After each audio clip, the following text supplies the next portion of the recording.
बिस्मिल्लाहिर्रहमानिर्रहीम बिस्मिल्लाहिर्रहमानिर्रहीम।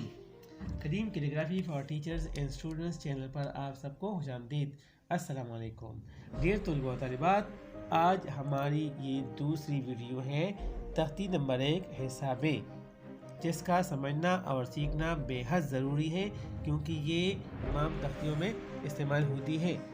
आइए शुरू करते हैं तख्ती नंबर 1 हिस्सा बे।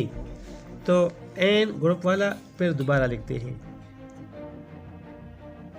ऊपर वाला किनारा, फिर दोनों किनारे और फिर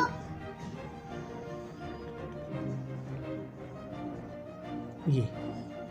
तो ये एन ग्रुप से मैंने लिखा एन। अब इसके बाद लिखते हैं काफ। काफ हमने किस तरह लिखना है, इस तरह जाए डायरेक्ट काफ ग्रुप से, फिर काफ ग्रुप से हमने लिखा, फिर काफ। अब इसके बाद लिखते हैं काफ।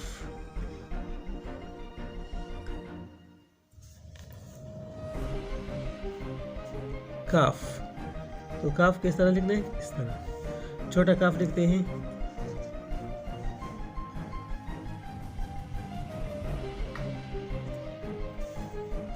ये है गाफ।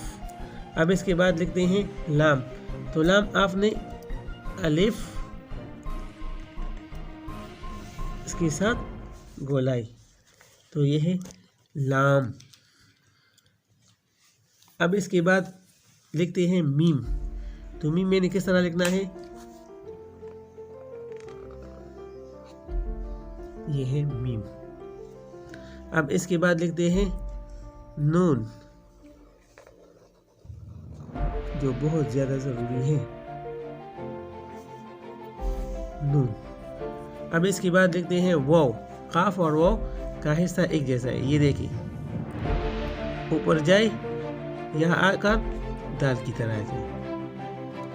इसके बाद लिखते हैं है। तो पेन के दोनों हिस्से यहाँ पर बारीक और यहाँ पर साथ मिलाएं। अब दो चश्मे है लिखते हैं, दाल और इसके बाद तुए। दोबारा लिखते हैं इस तरह और फिर इस तरह। तो ये है दो चश्मे हैं। इसके बाद हम लिखते हैं हमजा। तो ये ऐन की तरह है, इस तरह पेन के दोनों हिस्से और फिर इस तरह, ये है हमजा। अब इसके बाद लिखते हैं ये, इस तरह यहाँ पर बारीक इस तरह मोड़े और फिर गोलाई। ये ऊपर नहीं आना चाहिए। अब इसके बाद लिखते हैं ये। तो बड़ी ये हम किस तरह लिखते हैं, ये देखिए, इस तरह ऊपर वाला किनारा, फिर दोनों किनारे और फिर यहाँ पर ऊपर वाला किनारा। तो आइए इसके प्रैक्टिस अब कैसे करते हैं। आपने अब तख्ती नंबर 1 हिस्सा बे पर बहुत ज़्यादा मश्क करना है। मश्क करने का तरीक़ा ये है कि आपने पहले सारे के सारे लिखाई करनी है और बाद में नीचे नीचे आकर आपने हर एक हर्फ को बार बार लिखना है। हमारी अगली वीडियो तख्ती नंबर 2, उस वक्त के लिए अपने सेहत का ख्याल रखें। सिखाएंगे